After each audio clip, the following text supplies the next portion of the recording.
Buenas tardes, buenas noches, buen día, o en el momento en el que estén mirando esta emisión especial de La Última Página en el Margen, les damos la bienvenida con el señor que estoy apuntando acá, pues no lo tengo cerca, al señor Sebastián Porrini. ¿Cómo anda, Porrini? ¿Cómo le va, Ortega? Yo lo tengo ahí. ¿Todo bien? Ah, Mucho gusto. todo bien, todo bien. Todo bien. No, es con los Ahí va. codos esto. Porque tienes con los Es verdad. codos. Ahí va. Ahí va. Ahí Ahí está. va, ve que no llega, no llega. Ahí está. Ahí va, ahí va.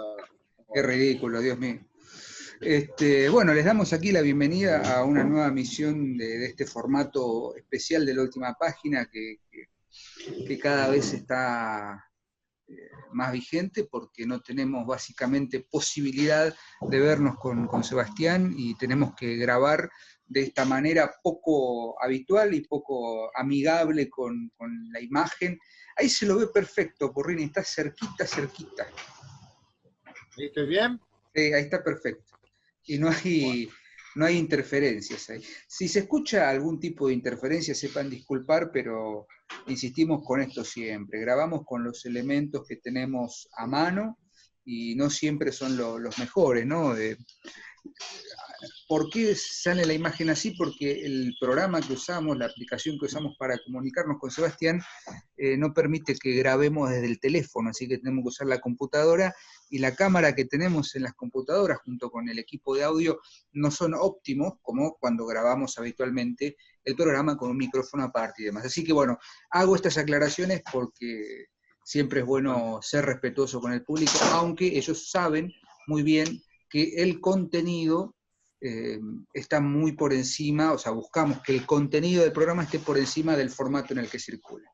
Hechas estas aclaraciones, vamos a empezar a charlar, a ver hasta dónde podemos llegar hoy, con algo, Sebastián, que nos han venido pidiendo largo Mucho, y sí. tendido, muchos, Sí, sí.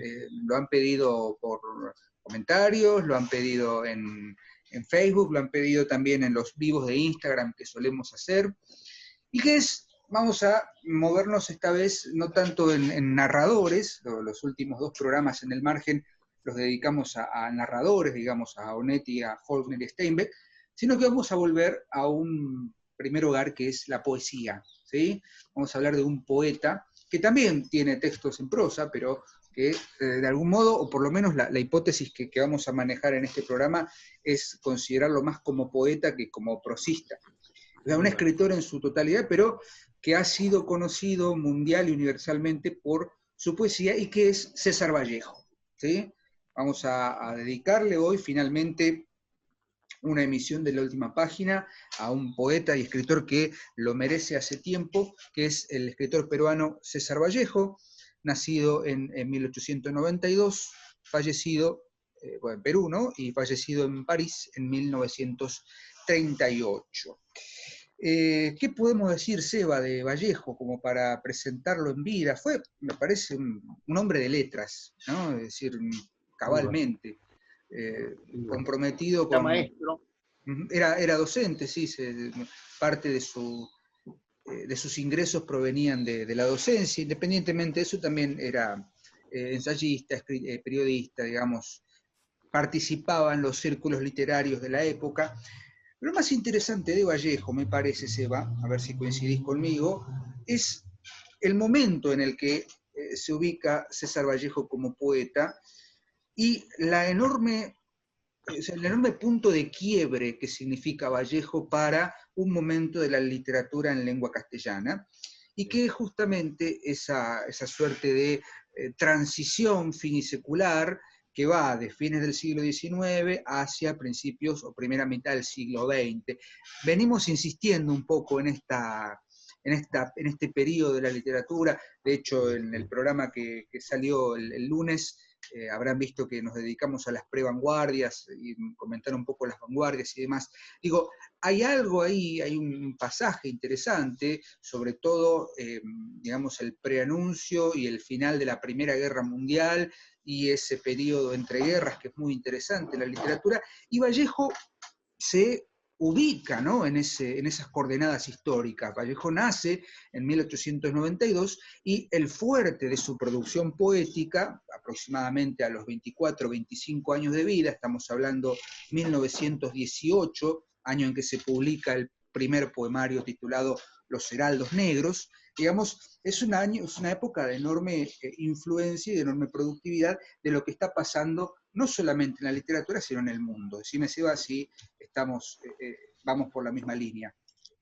Totalmente, vos sabés que en relación con el último programa, te quería comentar que hubo muchas repercusiones a nivel de mails. Ah, mira. Sí, tuve algunos comentarios, porque claro, es un poco polémico a veces ciertas críticas a la vanguardia, y fue muy interesante el debate que se dio sobre todo con un par de personas que nos siguen, que fue muy valioso el comentario. Y bueno, justamente seguimos, como vos bien decías, en esa misma época, aunque valga decir que Vallejo es, si bien hay una etapa, sobre todo en Trilce, ¿no?, que es el segundo libro, que uno podría llegar a acercar a ciertas vanguardias, vamos a tratar de criticar esa versión, ¿no? Porque Vallejo es un escritor que tiene una mirada muy crítica de la vanguardia. Yo tengo aquí justamente algunos escritos, ¿no?, para citar, pero vamos con la poesía, si te parece. Sí, me parece interesante lo que decís, Seba. Primero hacer ya que tenemos un poco más de tiempo acá porque no nos corre la batería de la cámara, digamos, es interesante los comentarios y los debates que se generan, porque, Totalmente. a ver, siempre y cuando estos tengan argumentos que no sean ad hominem, ¿no? Porque hemos tenido algún que otro intercambio con seguidores y no sé si seguidores, pero suscriptores o no, que llegan a nuestro programa, y de pronto hay críticas que aceptamos, ¿no? Lo hemos dicho varias veces en los comentarios, y somos permeables a las críticas siempre que éstas tengan argumentos. Sospecho y estimo que los mails que intercambiaste, justamente si lo estás comentando, es porque tienen argumentos para debatir con lo que nosotros planteamos. No estamos, digamos, cerrados a debatir. Sí estamos, por lo menos en mi caso me ha tocado por ahí tomar la postura de no tolerar o no aceptar críticas que son ad hominem. Digo, nosotros tenemos una forma de leer y una forma de pensar que puede ser absolutamente disímil con la de otros. Y es ahí donde queremos discutir, no tanto si nos han dicho algunas cosas que son un poco, no sé, que quienes nos siguen desde el primer momento saben que no configuran ningún tipo de pose o ningún tipo de amaneramiento para que esto, qué sé yo. Ahora estamos filmando nuestra casa, hoy cambié el enfoque porque estoy haciendo una remodelación, entonces tengo toda la biblioteca corrida, entonces digo, bueno, no es que estamos, viste, queriendo parecer algo que no somos. Bueno, me estoy yendo de tema, pero quería decirles eso a los que nos miran, que aceptamos las críticas, por supuesto, siempre, insisto, que tengan algún tipo de sustento con argumentos, ¿me explico? Exactamente. ¿Sí? Exacto. Bien. Bueno, justamente el debate que se dio fue con argumentos, y eso me hizo muy, muy feliz, digamos, para decirlo simplemente, ¿no? Porque realmente pudimos conversar algunas cosas, ya que obviamente a veces somos un poco, entre comillas, polémicos, ¿no? Si se quiere, con alguna opinión, y bueno, me parece estupendo mover el avispero también, ¿no? Por supuesto. No porque hablamos de dos autores de los cuales dijimos cosas positivas. De ninguna manera, o sea, invitamos a leerlos. Pero bueno, hicimos también una crítica a cierta vanguardia que parecía... Lo que pasa, ¿sabes qué, Seba? Me parece que es que molesta un poco, molesta, no sé si molesta o genera un poco de incomodidad, como bien decís, ir a contracorriente de lo que se suele decir en las academias o en las tertulias literarias, qué sé yo. Pero lo hacemos no con ánimo de, insisto, no con ánimos de establecer una pose o una postura, sino con ánimo de invitar a leer desde otro lugar. Por supuesto. Exacto. Bueno, y vamos con el queridísimo César Vallejo. No sé qué opinás vos, Diego, pero en mi caso voy a decir algo que, como vos a veces bien nombrás, no es un argumento, ¿no? Pero debo decirlo. Es un poeta que me encanta, me gusta, ¿no es cierto? Está bien, Primera medida me gusta. Sí. Ahora pensemos por qué. Poeta que... Exactamente. ¿Qué es lo que hace que Vallejos, aparte de gustarnos, tenga toda una importancia para la historia de la literatura y que sea, sin lugar a dudas, uno de los grandes hitos, si se quiere, un epígono de la literatura de Latinoamérica, centrado en la idea de que es un hombre con, como vos bien decías, bueno, vivió muy poco, ¿no? La verdad, vivió 45 años, eh, pero fundamentalmente en los que escribió, uno puede decir prácticamente 4 libros, ¿no? Porque son Los Heraldos Negros, Trilce, Trilce, España aparta de mí este cáliz y Los Poemas Humanos. más humano, que es el sumum, digamos. Claro, que de alguna manera Los Poemas Humanos es toda la recolección de lo último que él había compuesto, ¿no? Claro, porque hay un momento en la vida de Vallejo en la que él, digamos, suspende un poco su poesía y se dedica un poco más a la Sí, prosa. sí, sí, justamente. ¿Vos sabés qué parece? Mira, yo tengo aquí la obra poética completa que la editó la Biblioteca de Ayacucho, realmente que es una joyita, ¿no? Esos libros que valen la pena tener. Y en el largo prólogo que hay, en el largo estudio original que hay un artículo de Vallejo de 1926 de la revista Amauta, en la que dice esto, mira, leo el fragmento. Adelante. Dice, poesía nueva ha dado en llamarse a los versos cuyo léxico está formado de las palabras cinema, motor, caballos de fuerza, avión, radio, jazz band, telegrafía sin hilos, y en general de todas las voces de la ciencia contemporánea. No importa que el léxico corresponda o no a una sensibilidad auténticamente nueva. Lo importante son las palabras. Bueno. Y una crítica infernal al hecho de, justamente una crítica medular, ¿no? Al hecho de que las vanguardias se dedicaban a imponer palabras y a meterlas. Una crítica más medular, por así decirlo. Exactamente. Claro, Bueno, ese es otro que nos debemos también a Oliverio Girondo, ¿no? Claro. Cuando habla de la más médula, es más médula, Claro, más medular que otra cosa, ¿no? claro, exactamente. Es decir, justamente Vallejo hace en este texto, que no voy a leer completo, pero que es interesante relacionarlo, él no habla ni de poesía antigua ni de poesía moderna. Dice, hay poesía, cosa que yo comparto plenamente, ¿no? Es decir, la poesía es poesía, sea del siglo XII, del siglo XX o del VI antes de Cristo. El valor, por ejemplo, para poner por caso, no sé, un poema de Safo, ¿no?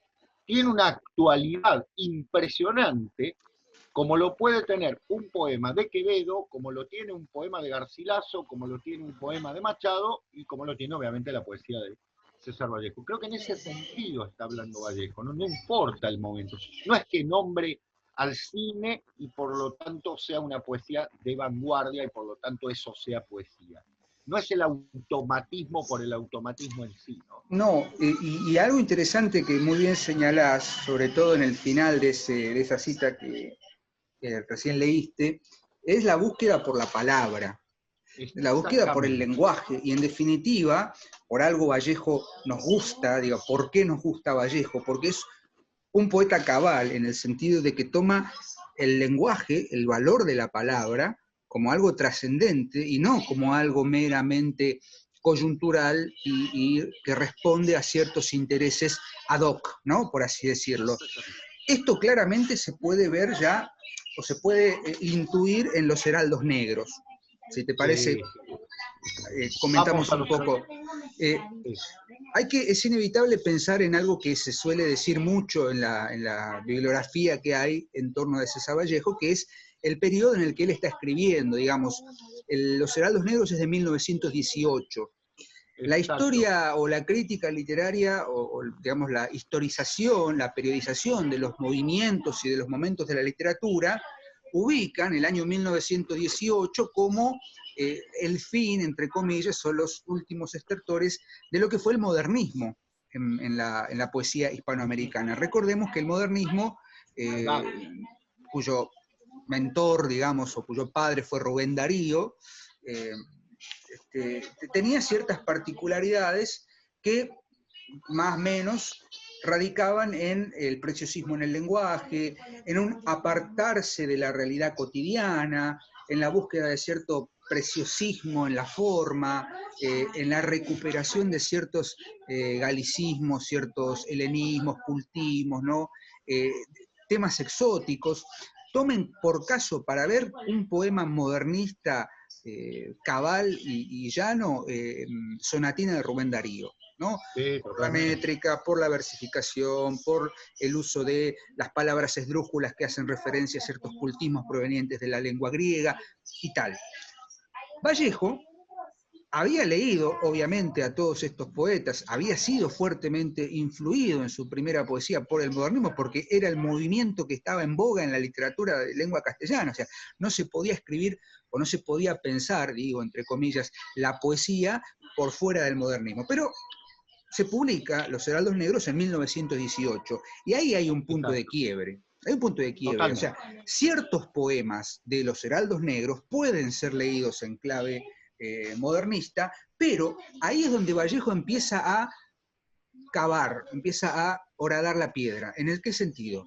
Hay, obviamente, poemas que responden a la estética modernista, pero también hay una enorme búsqueda, una enorme puerta que se empieza a abrir y que después va a derivar, obviamente, en Trilce, sin ir más lejos, ¿no? En claro. la búsqueda de una vanguardia que no es la vanguardia por la vanguardia misma, sino que es justamente el llevar hasta los últimos límites, hasta el paroxismo, los alcances de la lengua castellana. En Los Heraldos Negros tenemos una ruptura con lo anterior, digamos, un quiebre. Hay un concepto que es muy interesante, una idea que es muy interesante, es encontrar la oxigenación, digamos, de esas ideas que se estaban como conglomerando y que ya habían llegado a su fin. No solamente a su fin como finalidad, sino había que acabar con eso, y sobre todo porque la Primera Guerra Mundial tiró por tierra todo tipo de búsqueda de preciosismo o de valores tradicionales en el sentido, ¿cómo decirlo?, precioso de la palabra. Digo, no se puede escribir bellamente después de la Primera Guerra Mundial en ninguna lengua. Claro. Entonces, ¿vos me escuchás bien ahí? Te escucho perfecto, Diego. Bien. Por momentos se corta un poquitito, pero sí, va. Sí. Digo, hay poemas en Los Heraldos Negros que hacen referencia claramente a una búsqueda, como decíamos antes, distinta. Si me permiten, voy a hacer la lectura del primer poema, o sea, el poema que da título a Los Heraldos Negros, y vamos a pensar a partir de ahí, si te parece, Sebastián, cuáles son los elementos que podríamos considerar del modernismo, que se mantienen, pero también cuáles son las innovaciones que Vallejo nos presenta. Quisiera leer dos poemas para que entendamos un poquito cómo funciona esto. ¿Los Heraldos Negros? Los Heraldos Negros, y el otro es la araña, que me interesa también, pero Los Anillos Fatigados, que forma parte también de Los Heraldos Negros. Sí. Los Heraldos Negros comienza de esta manera. Hay golpes en la vida tan fuertes, yo no sé, golpes como del odio de Dios, como si ante ellos la resaca de todo lo sufrido se emposara en el alma, yo no sé. Son pocos, pero son. Abren zanjas oscuras en el rostro más fiero y en el lomo más fuerte. Serán tal vez los potros de bárbaros Atilas o los heraldos negros que nos manda la muerte. Son las caídas hondas de los cristos del alma, de alguna fe adorable que el destino blasfema. Esos golpes sangrientos son las crepitaciones de algún pan que en la puerta del horno se nos quema. Y el hombre, pobre, vuelve los ojos como cuando por sobre el hombro nos llama una palmada, vuelve los ojos locos y todo lo vivido se empoza como charco de culpa en la mirada. Hay golpes tan fuertes en la vida, tan fuertes, yo no sé. Bueno, ¿qué tenemos acá en este poema? Obviamente la cadencia, la métrica, la musicalidad que se retoma del modernismo, pero hay un primer elemento que yo por lo menos no puedo reconocer claramente en el modernismo, que es una mirada hacia algo que está por encima. Es decir, ¿qué son los heraldos negros?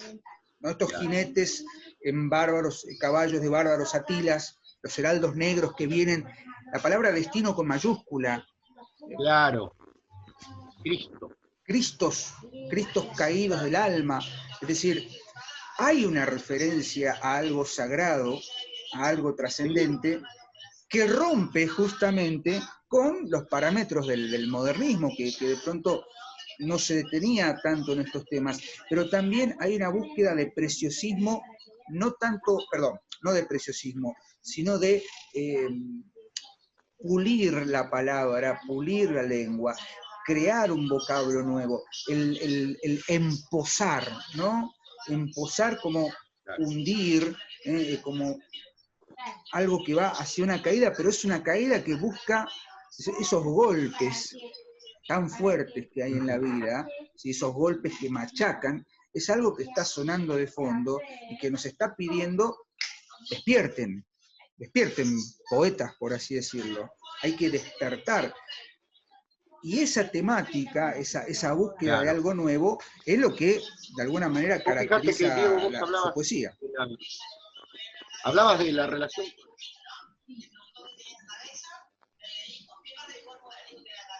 Perdón, discúlpame. Sí. No. Cortó, por eso. Vos hacías la relación con el modernismo, me parece muy interesante recuperarlo. Fíjate que en el poema no hay una sola palabra que uno tenga que ir a buscar al diccionario, ¿no? Es decir, está lo todas cotidiano. Las palabras que conforman está lo cotidiano, y empieza de una manera impersonal para meter a la persona inmediatamente. Hay, yo no sé, ¿no? Es decir, algo existe, pero yo no sé. Es de alguna manera el principio de cierta humildad en Vallejo. Humildad que se va a notar en muchos de sus poemas, porque frente a las princesas, a los príncipes y al mundo cortesano, aristocrático, claro, César Vallejo va a trabajar con el pueblo, con las personas más sencillas, realmente con trabajadores, que tiene que ver no con una visión todavía social, o sí, pero sí con un primer Vallejo que es un Vallejo profundamente cristiano, ¿no?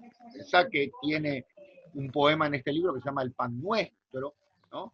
Que siempre está presente la idea del Cristo, de la salvación, que está ligado a los pobres, y que es muy coherente su evolución en ese sentido. Él viene desde un cristianismo que empieza a ver la condición social para luego tomar partido por una condición desde el punto de vista del marxismo ya política, ¿no es cierto? Ya comprometida políticamente. Pero el primer Vallejo tiene una preocupación de profundidad metafísica o trascendente, como quiera llamarse, que no se pierde nunca, ¿eh?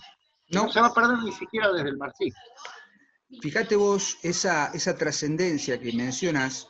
Bueno, acá está El Pan Nuestro, como bien decís, que termina de una manera tremenda, ¿no? Que hasta podría tildarse de facilista, ¿no? Por decir, en esta hora fría, en que la tierra trasciende a polvo humano y es tan triste, quisiera yo tocar todas las puertas y suplicar a no sé quién perdón y hacerle pedacitos de pan fresco aquí, en el horno de mi corazón, ¿no? Exactamente.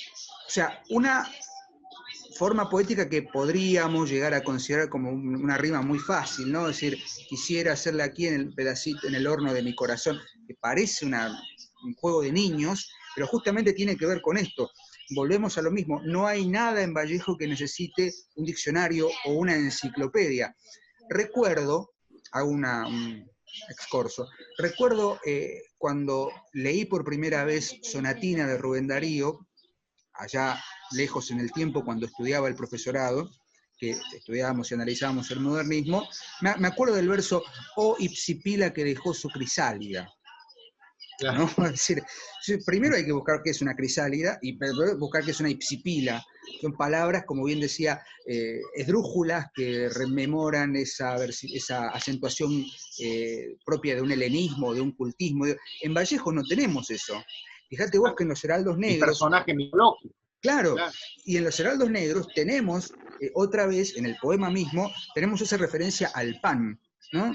Que dice, Claro. hay algo que se está quemado, que huele a quemado, que está quemado, como panes Exacto. en la puerta de un La horno. puerta del horno se nos quema. En la puerta del horno, hay panes que en la puerta del horno se nos queman. Claro. Fíjate, otro poema que tiene que ver justamente con esto, que tiene que ver con esto que decía Seba de, hay algo, pongámoslo como algo impersonal, perdón, indefinido, que es en Los Anillos Fatigados, por ejemplo, que dice, hay otra vez, ¿no? Hay ganas de volver, Claro.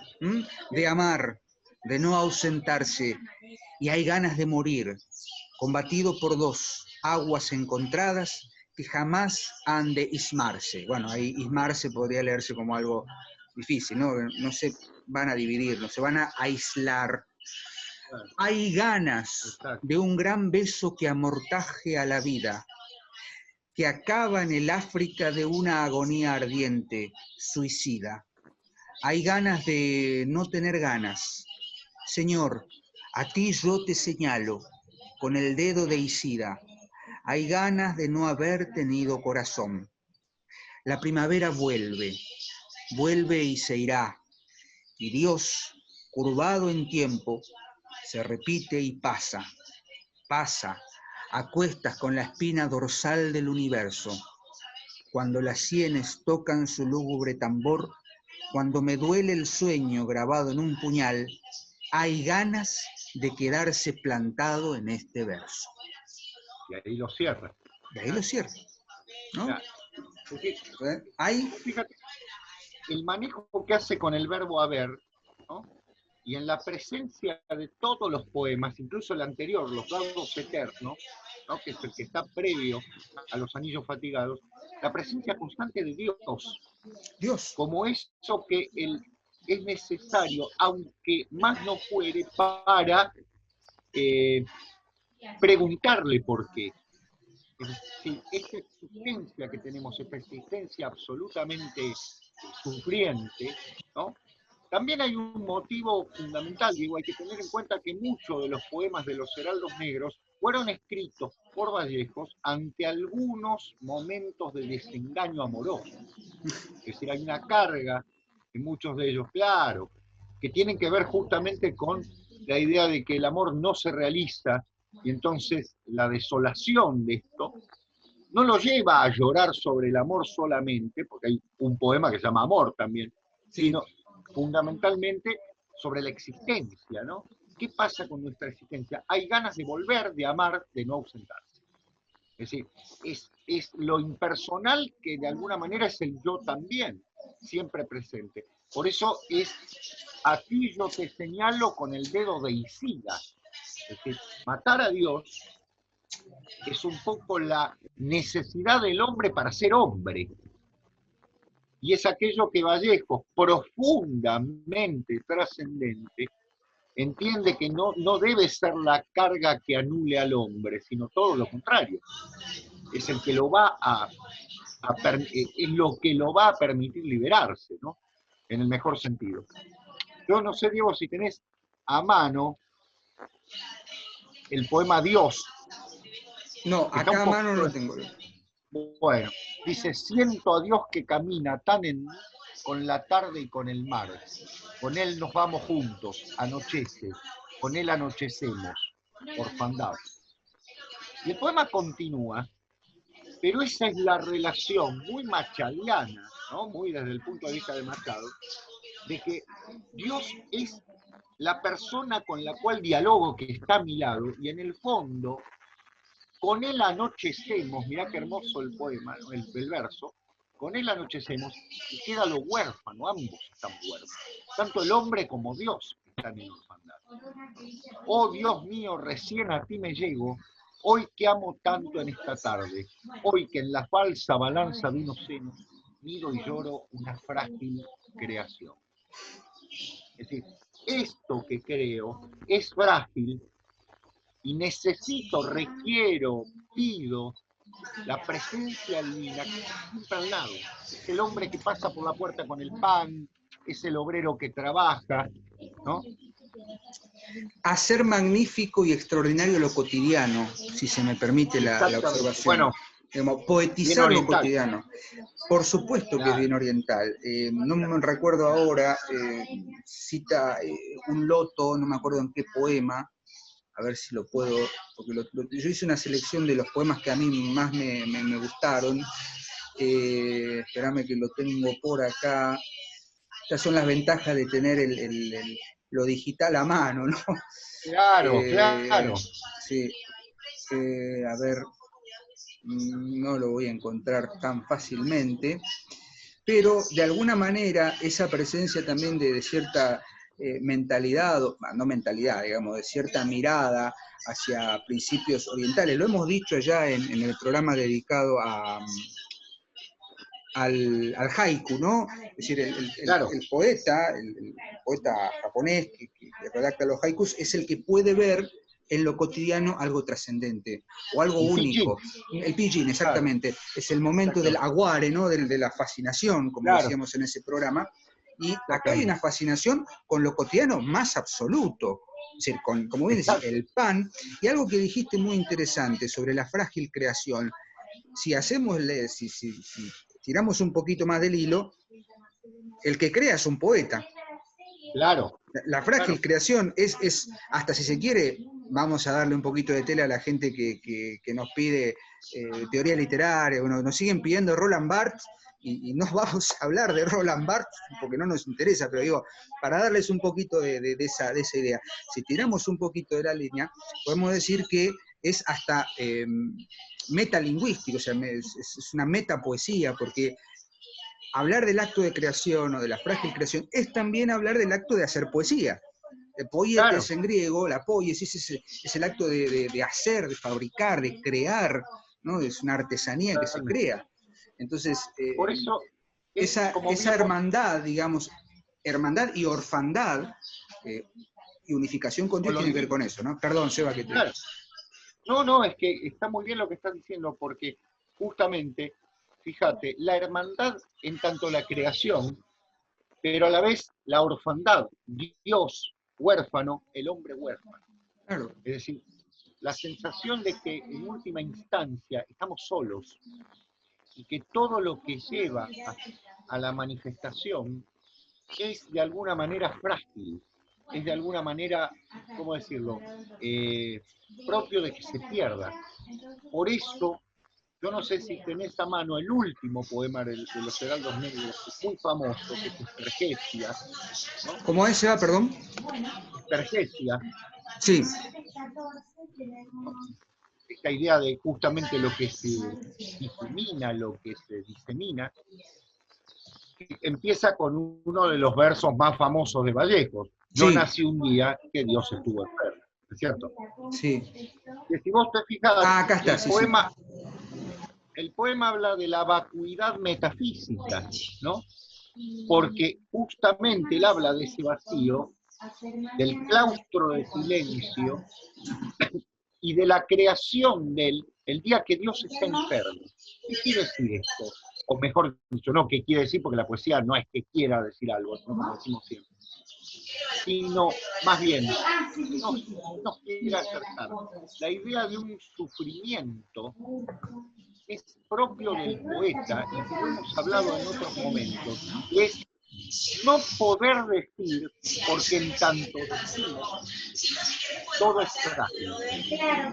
Mirá cómo termina el poema. Dice, todos saben, no saben que la luz es física, la sombra gorda, no saben que el misterio es la joroba musical y triste que a distancia denuncia el Perdón, Seba, se está cortando un poco la comunicación en el mejor momento en el que leías el final. ¿Podés leer de nuevo esas dos estrofas? ¿Cómo no? Dice, todos saben, no saben que la luz es física, la sombra gorda. No saben que el misterio, que él es la joroba, musical y triste que a distancia denuncia el paso meridiano de las minúscula y mayúscula, ¿no? De las lindes a las lindes, exactamente. Todos sabemos, pero no sabemos. ¿A quién le está dialogando? Al último Darío, no saber a dónde vamos ni de dónde venimos. No sabemos, que tiene que ver misterio, el misterio sintetista, bellísima. Misterio con mayúscula. Con mayúscula, exactamente, en esa linde, en ese límite, es justamente lo que el poeta no puede manifestar de ninguna manera, pero que lo intenta a pesar de todo lo que significa, porque yo nací que Dios estuvo enfermo, grave, ¿cierto? Haber nacido el día que Dios estaba enfermo no solo lo hace diferente, sino que fundamentalmente, tenemos que entenderlo en este sentido, se escapó del plan de Dios. Pero se escapa, pero se sabe parte de ese plan. Porque él nació, inclusive el día que Dios estuvo enfermo. Y justamente la búsqueda del poeta es ese misterio, con mayúscula, de saber la pregunta universal, que no es tan facilonga como de dónde vengo, quién soy, a dónde voy, que parece una canción con guitarra en un picnic. Digamos, esa pregunta que ya, vos fíjate, siempre que pienso, hago relaciones de este tipo, ¿no? O que pienso en estas cuestiones, estas preguntas a Dios. Lo que hace Esquilo y Eurípides, ¿no? Que los dos escriben un verso idéntico. Esquilo se lo hace decir a un vigía en el Agamenón, dice, Zeus quien quiera que tú seas, y Eurípides en las Troyanas, creo, dice el mismo verso. La diferencia es que la pregunta de Esquilo, lo hemos dicho más de una vez, es genuina. Esquilo no sabe quién es Dios.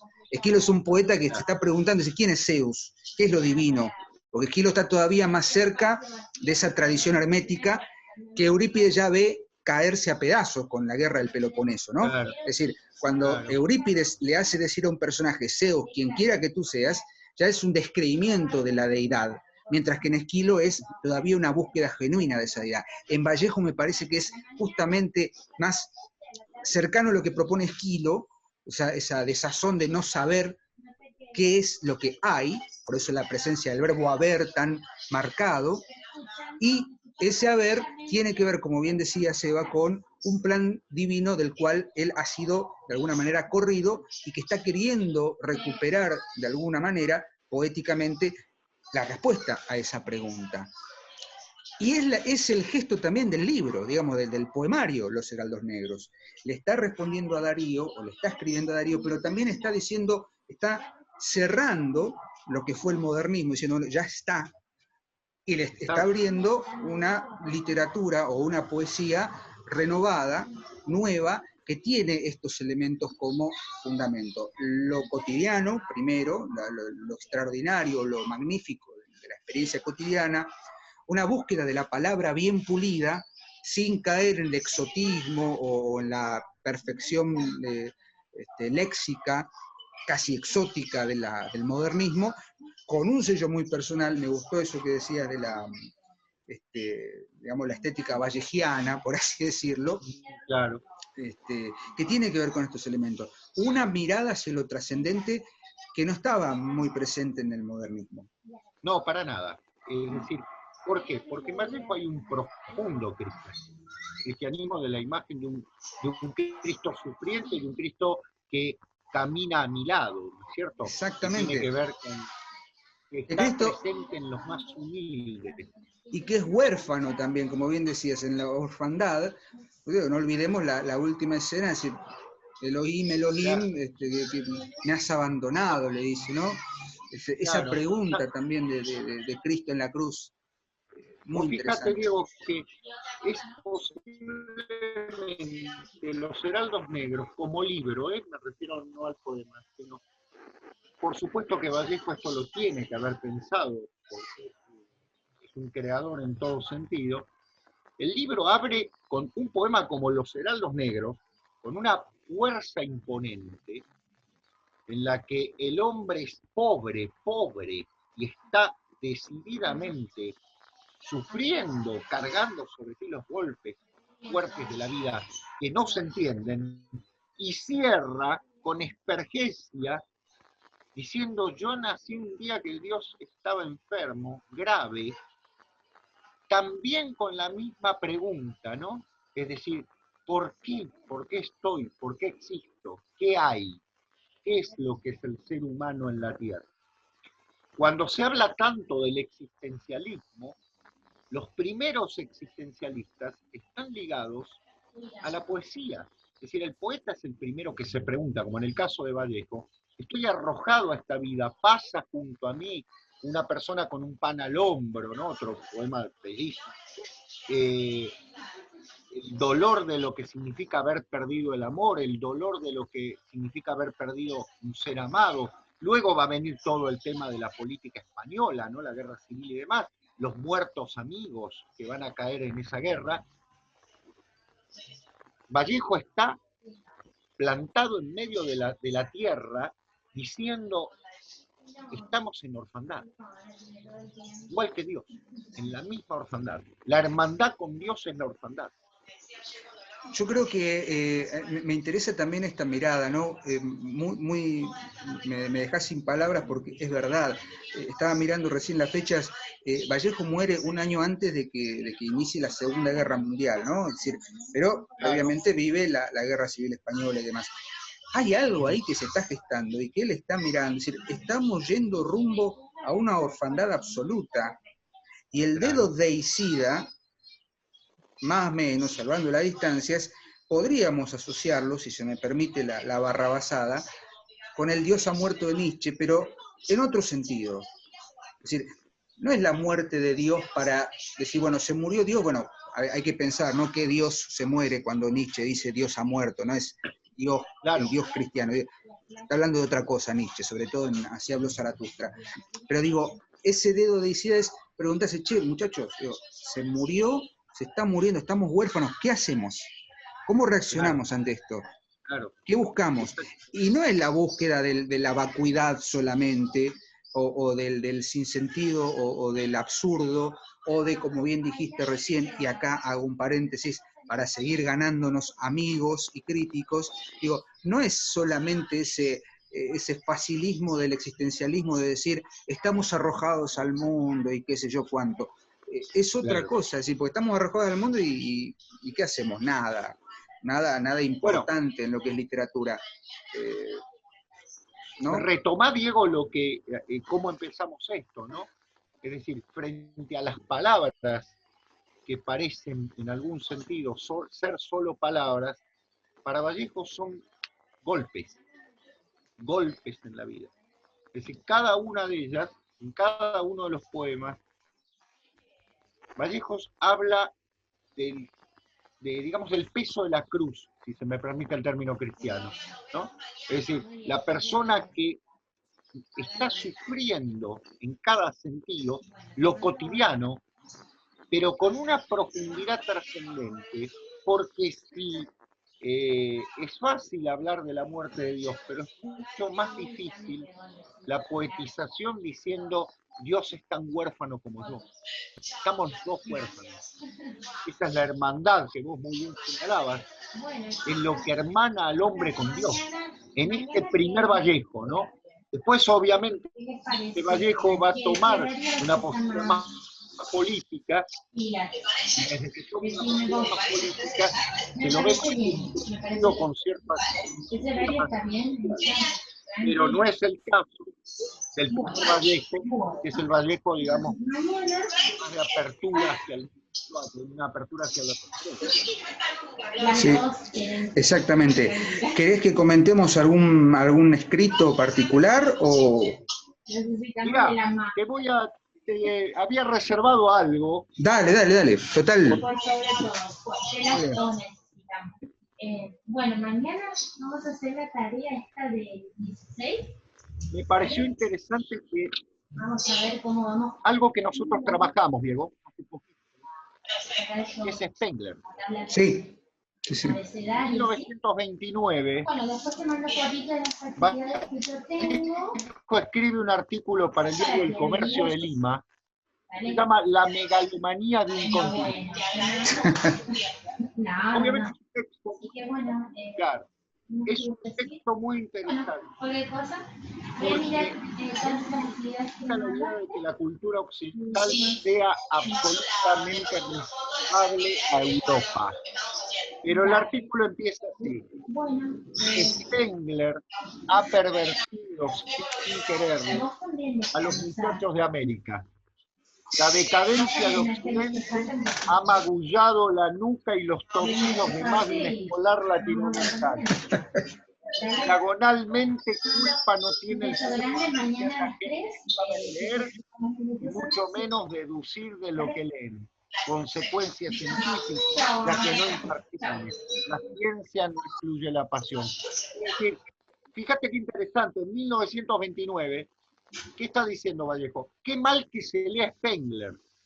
Qué mal que se lea Spengler, que se piensa que cuando él habla de Occidente está hablando específicamente de la cultura europea. Cuando dice los grandes rastros de mucha de la cultura occidental, perdón, la cultura occidental se encuentran también aquí. Y es inevitable eso.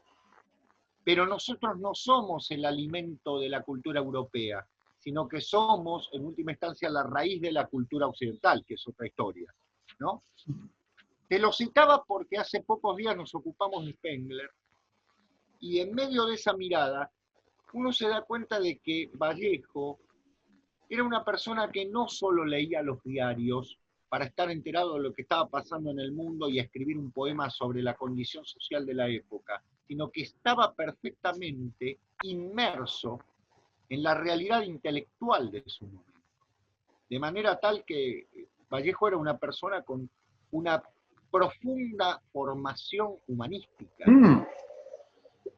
Había, sí, perdón. No, tan humanística que había su concepción del ser humano, es una concepción que no es solamente arrojado al mundo, como bien vos decías, sino en búsqueda de una hermandad con lo trascendente. Hermandad que a veces se describe como de una ecumene, claro, salvando toda la distancia con lo asbúrgico, ¿no? Claro. Sí, me parece muy interesante, sobre todo, hasta inclusive Seba, como instauración de una forma de leer. Hace poco has tenido un intercambio muy interesante con un suscriptor que me parece muy, muy interesante. Y que es esto de que por ahí se nos hace la observación o el comentario crítico, positivo en este caso, de que parece que nosotros miramos con nostalgia cierto mundo o cierto paraíso perdido y no avanzamos, si se quiere, ¿no? Que miramos con nostalgia ciertos valores trascendentes o sagrados, que qué sé yo, qué sé cuánto. Y en rigor, lo que buscamos, obviamente sí, hay una nostalgia, hay una toma de postura, lo hemos dicho ya en la suspensión de las certezas, lo vamos a seguir sosteniendo, pero me parece que hay una búsqueda justamente de esto. Este programa, la última página, nace en el marco de la Asociación de Estudios Humanísticos. Me parece que, claro, que la gran recuperación que buscamos, o lo que pretendemos, es volver a ese humanismo y leer en ese código y en esa clave, y no solamente arrojarnos a las modas o a las malas lecturas que se hacen de ciertos autores. Muchos de los problemas del campo intelectual, por lo menos acá en Argentina, hablo de lo que conozco y de lo que conocemos a mano mucho, viene de la lectura equivocada de grandes autores humanistas, o de una mirada sesgada o de una mirada unilateral, ¿no? Muy asociada a ciertas... Pasa que acá llegan tarde las traducciones, o llegaron tarde las traducciones, qué sé yo. Acá en la década del 70 y del 80 recién se estaban traduciendo autores de la década del 60 como si estuvieran escribiendo en ese momento, ¿no?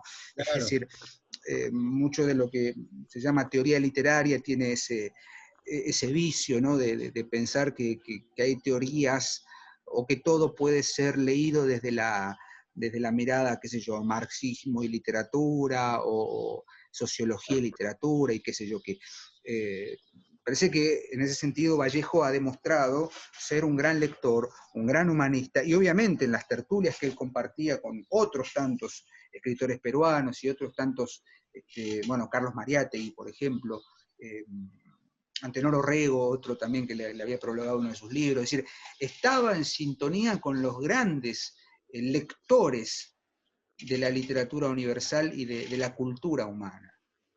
Sin duda. De hecho, una persona que en ese momento, Diego, ha leído La decadencia de Occidente, cuando La decadencia de Occidente hace 7 años que se terminó de publicar en alemán, nos revela que es un autor que está en el momento perfectamente informado. No solo informado, sino formado dentro de las condiciones del pensamiento de la época. Que se permite, fíjate vos, decir qué mal que lo están leyendo. Sí, totalmente. Es decir, hoy en día nosotros podemos decir qué mal se leyó a Nietzsche. Bueno, Nietzsche hace 100 años que se viene leyendo y las lecturas han variado, cambiado y demás. Pensemos en el caso de Foucault. Foucault hace casi 40 años que murió, parece mentira, ¿no? Hace casi 40 años que murió y las lecturas siguen surgiendo y resurgiendo y revitalizándose y demás. Pero en el caso de Vallejo, con Spengler, está tomando a un autor no solo vivo, sino absolutamente contemporáneo, ya empezándose a leer mal. Sobre la base de que decididamente, como escribe en Europa, está hablando de un occidentalismo europeo. Y Vallejo se permite, siendo un latinoamericano, decir, perdón, pero también estamos, el occidente somos nosotros también, con una faceta muy interesante en ese sentido que no abarca exclusivamente lo europeo. Y por otra parte, tener en cuenta que si bien era un convencido del marxismo, el marxismo al que adhiere Vallejo es el marxismo al que adhieren muchos de los poetas del comienzo, de la primera mitad del siglo XX, porque el marxismo significaba todavía la esperanza de la recuperación de una condición humana digna, que verdaderamente frente a la explotación del capitalismo y a los horrores que habían surgido en Centro Europa, básicamente, significaba, bueno, la esperanza. No te olvides que Borges escribe su primer libro, ¿no? Los ritmos rojos, sobre la base de ciertos principios de la Revolución Rusa. Fue algo innovador totalmente. Y cuando José Carlos Mariátegui, que vos recién lo nombrabas, escribe, ¿no es cierto?, sus tesis sobre la realidad peruana, lo hace tomando la condición marxista para analizar la condición aborigen. Uno podría decir, bueno, es ponerle un modelo que no corresponde. Pero por otra parte, es interesante tener en cuenta que para ellos era la empañada, digamos, por decirlo de una manera elegante. Se escuchó esa última parte, para ellos era... Que para ellos era una lupa nueva, ¿no es cierto? Una lupa para nueva, poner sí. sobre el mundo. No era una lupa empañada, digamos, todavía. Eso no se había escuchado. Claro, no es una... cuando uno mira la dialéctica materialista que surgió en la Rusia soviética de Stalin, y realmente es un espanto, ¿no es cierto? No es ese el socialismo o el marxismo al cual adhiere César Vallejo, que es un marxismo humanista, fundamentalmente. Claro. Y ¿no? Otro ejemplo que citás de las lecturas dislocadas, ¿no? Corridas de lugar. Pero bueno, creo que hoy nos hemos dado el lujo de hablar un poco más, cumplir con Sí, muchos ¿no? pedidos de que esto dure un poco más, pero bueno, tenemos la ventaja de que hay más tiempo y tenemos, si bien deficiencia con la calidad de imagen y de audio, un poco más de espacio para grabar. Así que bueno, cumplido creo está, Seba, el propósito de la charla, que era hablar y exponer a César Vallejo, creo que bastante. Podríamos haber dividido el programa en dos, pero aquí estamos, ¿no? Simplemente queremos seguir invitando al público, a la gente que nos mira y que nos escucha, a, como decimos siempre, seguir leyendo, y esperemos que esto termine pronto, Seba, así nos volvemos a encontrar en la biblioteca. Ay, sí, la verdad, la verdad. Sí, sí, sí. Es- Ahí está, esto es lo que digo, ven, Porrini, perdón, se cortó tu mensaje. no, que te decía que ahí sí que tengo nostalgia. Sí, sí, Tengo sí, sí. nostalgia por Ahí bueno, somos nostálgicos, sí. Creo que por ahora es ¿qué vamos a suficiente, hacer? ¿no? Por hoy es suficiente, nos volvemos a encontrar en una próxima emisión de La Última Página, que poco a poco me parece que va a ir cobrando este formato hasta nuevo aviso, no sabemos. Lamentablemente. Sí. Entenderán también, hay algo que vengo viendo en los programas cuando los editamos, que prometemos el podcast, y eso quedó trunco porque no. Imagínense que si apenas podemos grabarnos en imagen, con un audio muy deficiente, hacer un podcast a la distancia es muy difícil, necesitamos un equipo, así que ya retomaremos la actividad normal de La Última Página. Seba, nos veremos pronto, ¿sí? Y seguimos Nos leyendo, vemos ¿qué te pronto, parece? sí, señor. Chao. ¿Cómo no, Diego? Adiós, gracias.